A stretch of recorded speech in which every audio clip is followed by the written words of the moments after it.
Like a grand and miraculous spaceship, our planet has sailed through the universe of time, and for a brief moment we have been among its passengers. But where are we going? And what kind of future will we discover there? Surprisingly, the answers lie in our past. Since the dawn of recorded history, we've been inventing the future one step at a time. Let me show you how our ancestors created the world of communication we know today, and then it will be your turn to create the world of tomorrow. Here, in this hostile world, is where our story begins. We are alone, struggling to survive until we learn to communicate with one another. Now we can hunt as a team and survive together. It takes 15,000 years to come up with the next bright idea, recording our knowledge on cave walls. There was only one small problem. When we moved, the recorded knowledge stayed behind. Now let's move ahead to ancient Egypt, because something is about to happen here that will change the future forever. The Egyptians pounded reeds flat and invented papyrus, a sort of paper. Papyrus in turn creates better record keeping of plans, designs, and unfortunately taxes, but it also brings with it the dawn of great civilizations.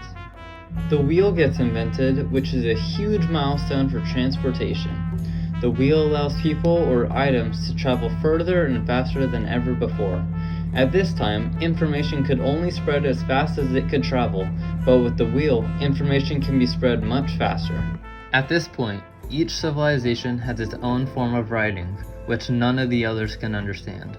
But the Phoenicians, who trade with all of them, have a solution. They create a simple, common alphabet adaptable to most languages. Remember how easy it was to learn your ABCs? Think the Phoenicians. They invented them. The ancient Greeks were great inventors of the future. First, they established public schools, and then began teaching an intriguing new subject called mathematics. And with math comes mechanical technology and the birth of a high-tech life we enjoy today. With lessons learned from the Greeks, the Romans create a powerful empire. To move their armies around, they built a system of roads all over the known world. Rome built the first World Wide Web, and it's leading us into the future. But then we hit a roadblock. Rome falls, and the great library of Alexandria in Egypt is burned. Much of our learning is destroyed, lost forever, or so we think. It turns out that there are copies of some of these books in the libraries of the Middle East, being watched over by Arab and Jewish scholars. Call it the first backup system. The books are saved, and with them are dreams of the future. In the meantime, here in Europe, monks toil endlessly, recording books by hand, but that is about to change. In 1450, Gutenberg invents the movable type printing press. Now knowledge can travel as fast as these new books, and travel they do. Books make it easier to invent the future in every field, and the result is an incredible explosion of innovation that we call the Renaissance. Books, it seems, were just the beginning. Now communication technology races headlong into the future, and soon people all over the world are sharing life's most important moments faster than ever before. Extra, extra, read all about it. Lee surrenders at Appomattox, Civil War's over. Extra, extra, extra, extra, Kaiser killed, world declares war. Extra, extra, read all about it. Suffragettes demanded the right to vote. Extra, extra. With communication shaping the world, modern technology had to keep up. The invention of the telegram and telephone now allowed for an oral communication to happen in an instant. I'm sorry, that line is busy. One moment, please. One moment, I'll transfer you. And today, we received word that Amelia Earhart has landed safe and sound in Wales. Today, July 19, 1937, will forever be known as the day that she flew across the Atlantic and into the hearts of people around the world. Amelia Earhart has gone where no other woman has gone before.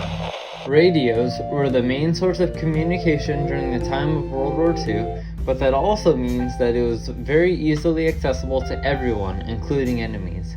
When we sent encrypted messages to countries, it would often be intercepted and broken by other countries, which exposed the secret, so we needed a way to transmit messages to our American troops without our enemy at the time, Japan, to be able to understand what we were saying. We used the Navajo people, who had a very secretive language. It is estimated that over 400 Navajo code talkers served and less than 30 non-Navajo people in the world could understand the language. News networks let important and relevant information get to the public. These news companies hire people to write blogs and film TV shows to spread the daily or weekly important news.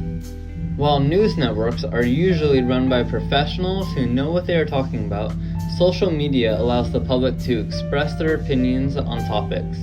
Rather than just having the big corporations give us the news, we can choose to listen to the general people and see their opinions on topics.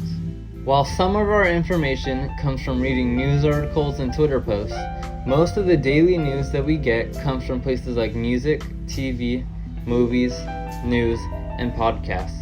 But what about the people who can't hear the way the majority of information is spread?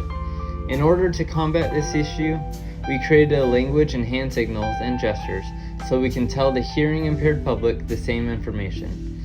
This language is called ASL, which stands for American Sign Language, which uses facial expressions and hand gestures. By now, we're all communicating from anywhere on Earth, and in 1969, from somewhere else. It's one small step for man, one giant leap for mankind. To send a man to the moon, we had to invent a new language spoken not by man, but by computers. At first, very large, very expensive computers, but we see the potential. What if everyone could have one of these amazing machines in their own house? There's just one problem. They're as big as a house. The solution comes in, of all places, a garage in California.